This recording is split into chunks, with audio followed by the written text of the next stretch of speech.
Hello everyone. Today we are going to have the lesson for ninth class CBSE India physical features in geography. Before going for the lesson, we shall know the facts what our country has. So we have, as we discussed previously, that we had so many different types of diversity, different types of people, languages, religion, and for which India is a very strategic, has a very strategic position since ancient times, geographical strategic positions since ancient times. We studied in the previous lesson. Now we are going to discuss about the physical features of our country, how they were formed, what are the physical features in our country we have, in what way they were formed. So we shall know about the earth's crust. Millions of years ago, the earth's crust, which was divided into seven major plates, what we call it as plates, and then with out of those seven major plates, again 12 smaller plates also were formed. So what are these plates? We call it as tectonic plates. What is a tectonic plates? The upper part of the earth's crust, when it gets stressed,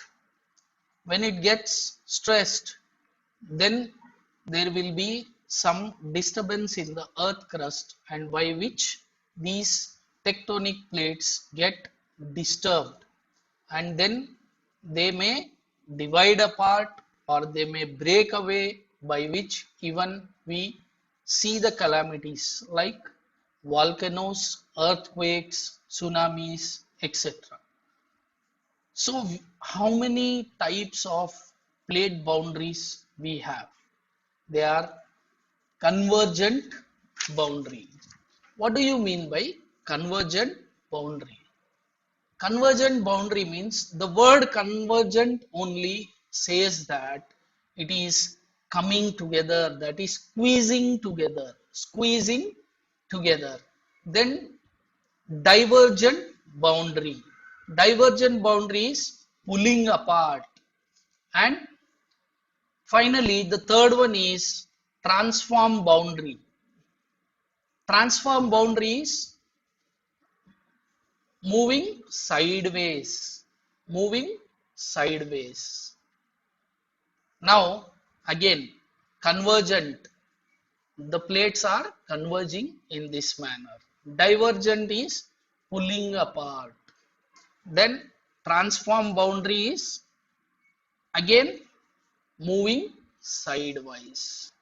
So this is called, these are the three types of plate boundaries, what we call. Then how this was evolved.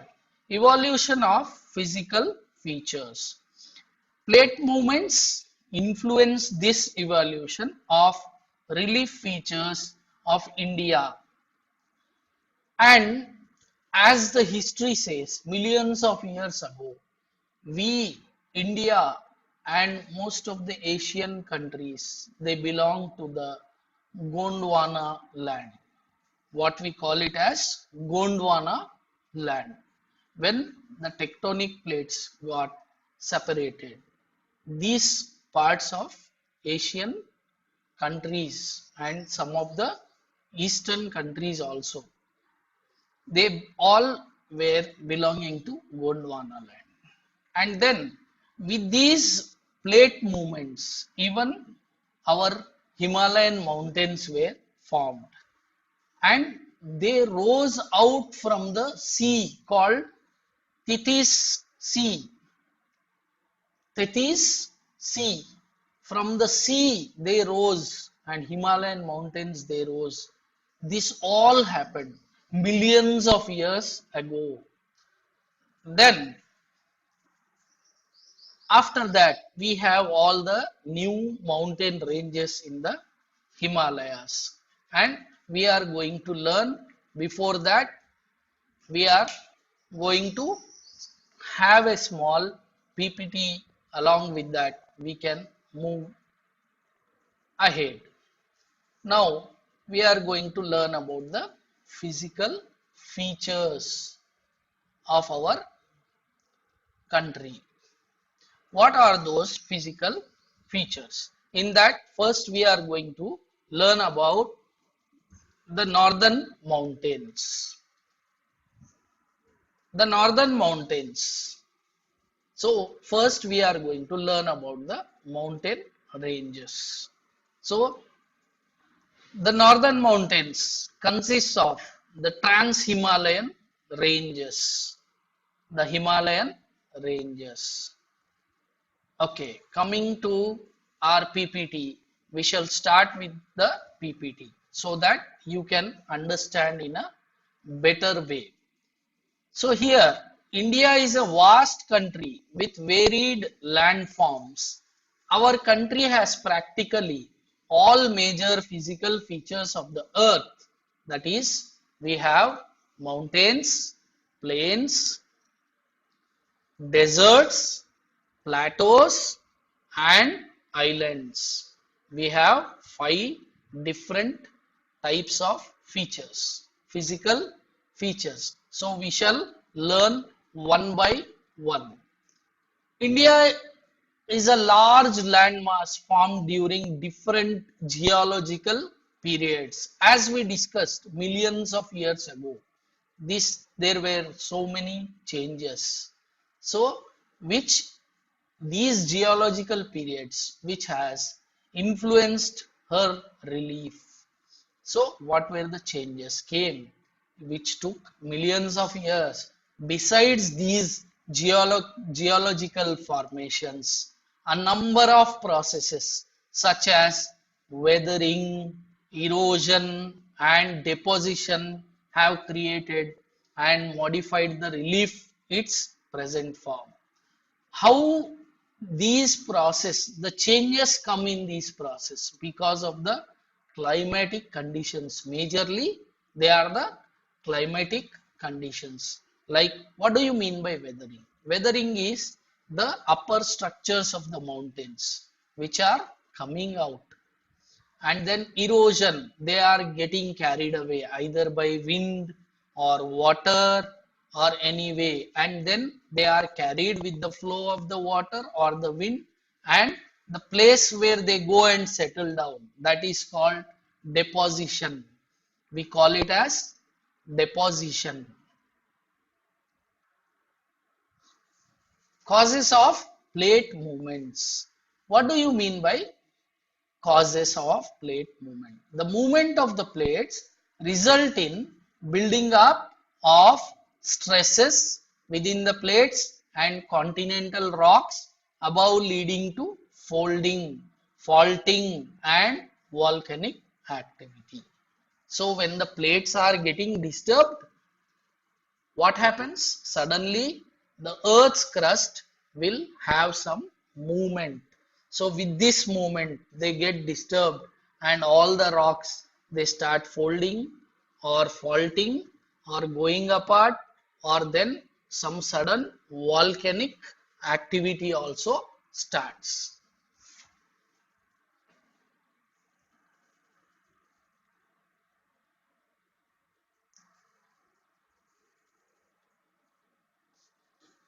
Now, plate boundaries. What we were discussing? We were discussing just now, we discussed about the 3 types of plate boundaries. Now here first we shall study about the transform boundary.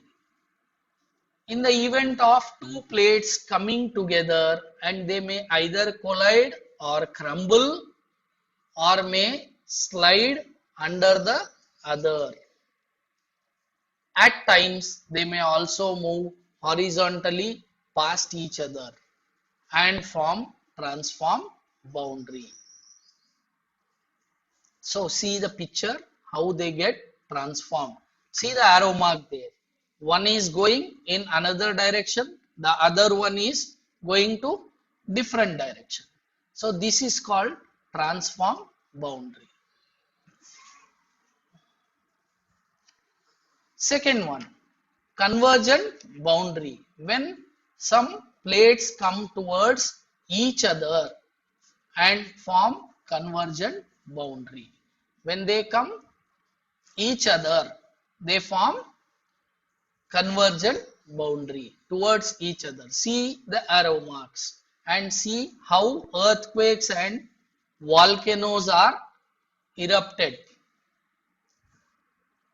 How the volcanoes are erupted and earthquakes also erupted from the earth's crust. You see the layers of the earth, lithosphere, asthenosphere, and under that again we see the earthquakes how they erupt and volcanoes on the surface of the water.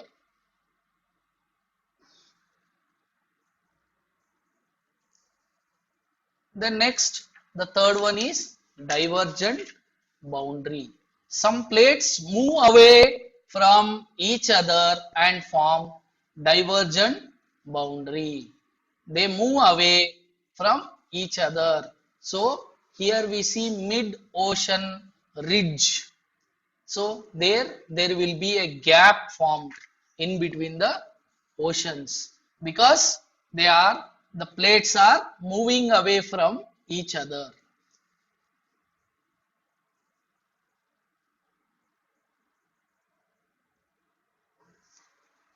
And then the plate movement. The movement of these plates have changed the positions and size of the continents over millions of years. Such movements have also influenced the evolution of the present landform. So we were discussing the oldest landmass, the peninsula part. What do you mean by peninsula part? As we all know, India is a peninsula. What do you mean by peninsula? Peninsula means a landmass covered with three sides of water. So we have three sides of water for our country. So how they are covered with three sides of water? Arabian Sea, Indian Ocean and the Bay of Bengal. These three sides of our country's boundaries are covered with water. So the oldest landmass, the peninsula part, was a part of Gondwana land. The Gondwana land included India, Australia, South Africa and South America as one single landmass. But what happened? Later, the conventional currents split the crust into number of pieces. They began separating each other because of the plate movement and then thus leading to drifting of the Indo-Australian plate after being separated from the Gondwana land towards the north. The northward drift resulted in the collision of plate with much larger Eurasian plate. The plates, when they got separated, they tried to move towards the northern side. So when they went to the northern side, again they had a collision with the Eurasian plates also again. So with this, due to this collision, the sedimentary rocks which were accumulated in the geosynclines. So when they went and hit the Eurasian plate, all the rocks they got dislocated and then they formed geosynclines, which we call as geosynclines, known as tethys, which were folded, all rocks on rocks, rocks on rocks, like that. They were folded to form the mountain system of West Asia and Himalaya.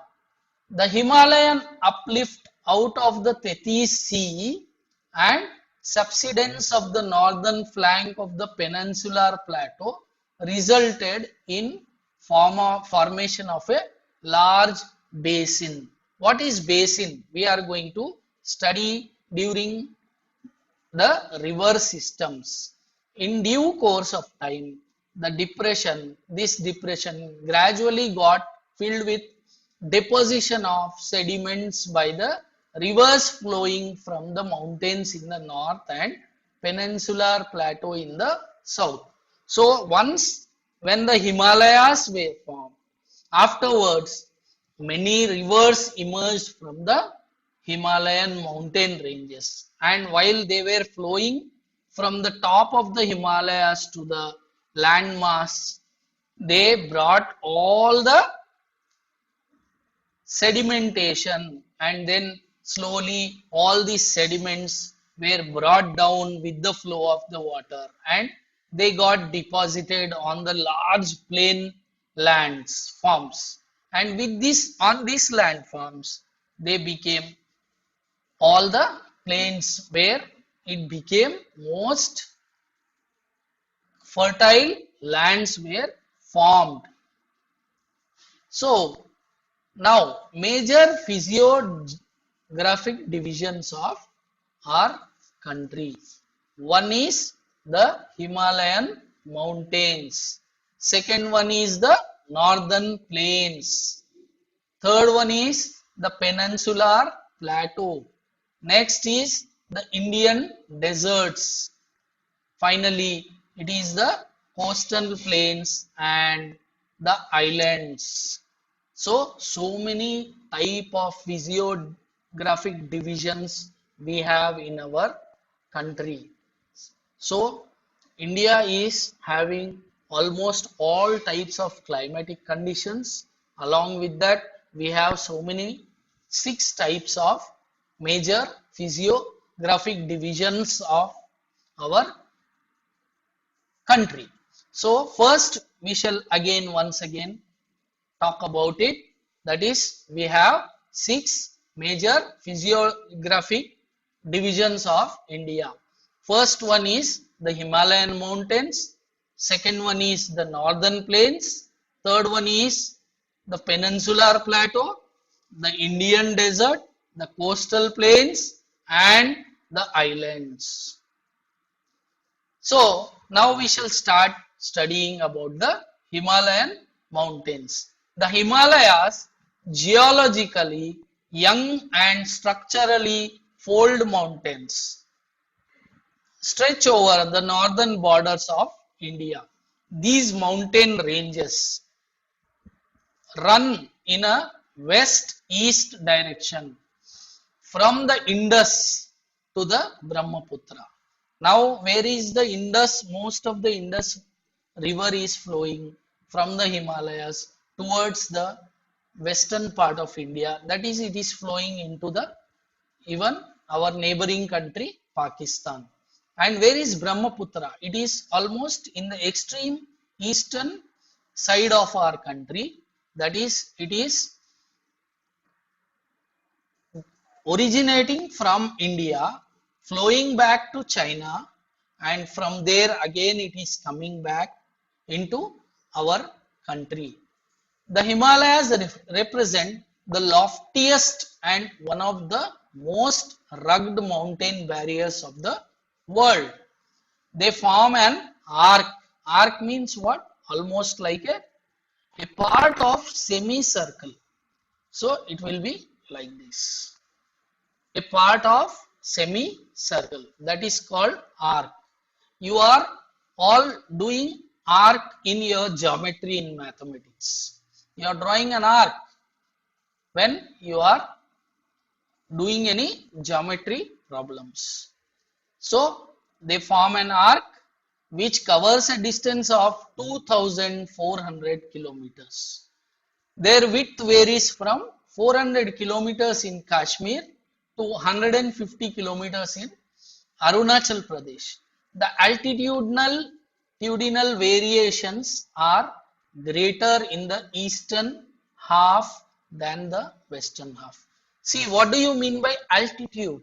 Altitude is nothing but the height of the mountains, and there is lot of variation in the eastern part, that is in Assam, what we say Arunachal Pradesh, and all the northeastern states, where there is lot of divisions in between.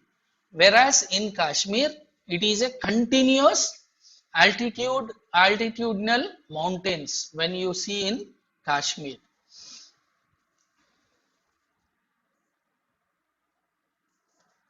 And even altitudes are lesser in the eastern side. The Himalayas consists of three parallel ranges in its longitudinal extent.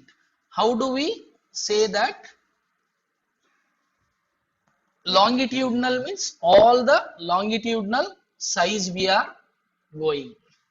So here we have those three ranges of Himalayas. What we call it as ranges.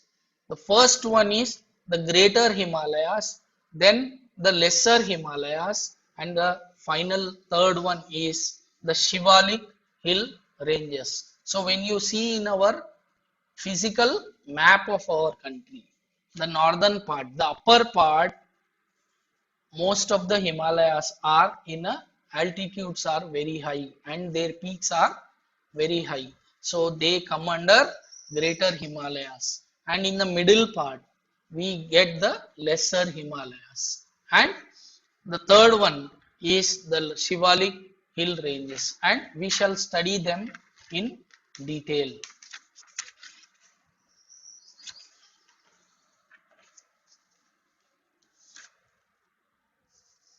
The greater or inner Himalaya. So the greater in the most continuous range consisting of the loftiest peaks of Himalayas with an average height of 6,000 meters. You know, the world's largest mountain ranges, the highest peak is Mount Everest.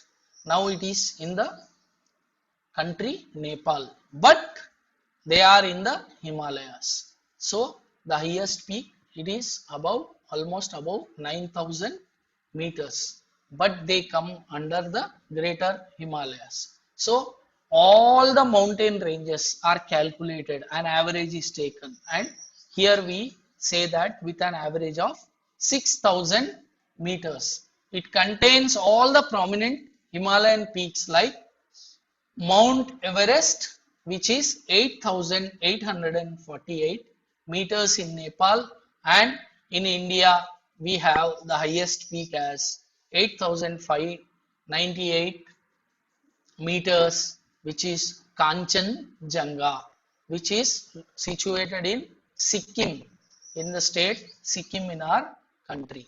The folds of Great Himalayas are asymmetrical in nature. The folds of Great Himalayas, they do not have any symmetrical shape. They are asymmetrical. The core of this part of Himalayas is composed of granite stone. Complete core means all the major mountain ranges inside, they are composed of granite. But outside, what we see, if you go to the higher peaks, we see only it is covered with glaciers. What is glaciers? They are covered with snow, ice. So all this is covered with snow because of the climatic conditions. It is perennially snowbound, what we were discussing. Snowbound, and a number of glaciers descend from this range. Glaciers descend means how they are descending? as the temperature rises during daytime and summer. So when the sunlight comes, the snow gets melted, the glaciers melted, and they start flowing in the streams, and these are they flow in the rivers. So that's why they descend, they come down.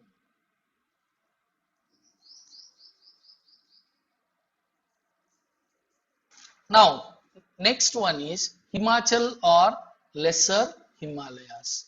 The ranges are mainly composed of highly compressed and altered rocks. They are more of rocks only.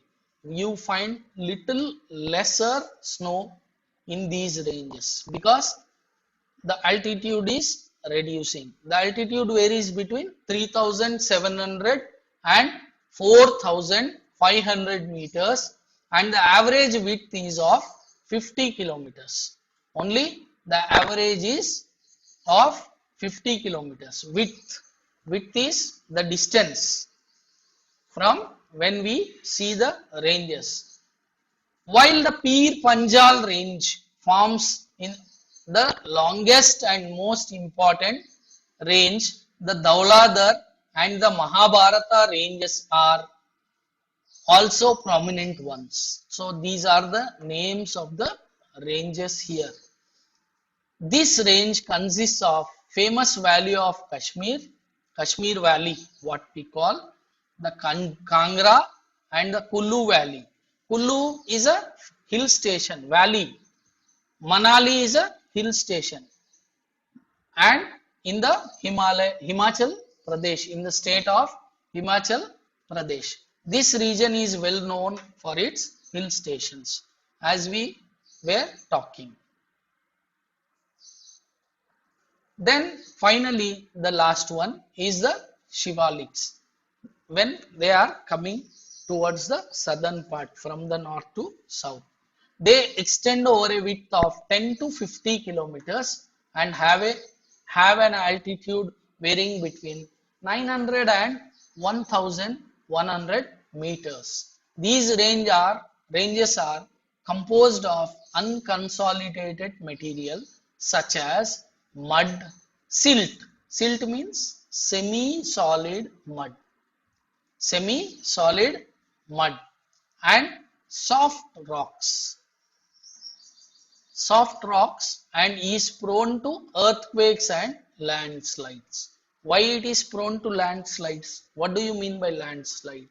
Landslide is nothing but when there is a heavy rainfall on the hills. Suddenly all the upper deposits of the hills or mountains, they crash to the ground, to the lower levels. That is called landslides. Generally we see in the news, almost there are many landslides in Himachal Pradesh, Uttaranchal, or while traveling on the Himalayan ranges. In the tourist places, generally we see more landslides in the news. They are called landslides. So suddenly all the upper deposits of those hills and mountains, they come down suddenly, they crash. So these are called landslides. Some narrow valleys are found between Shivaliks and Himachal. These two, the ranges, there is a small gap between the ranges of Himachal and Shivaliks. So these are called valleys, and they are also called as dunes. You will see many examples in your textbook, and for example the major is Dehradun, Dehradun, Kotli Dun, Patli Dun, you see in your textbook.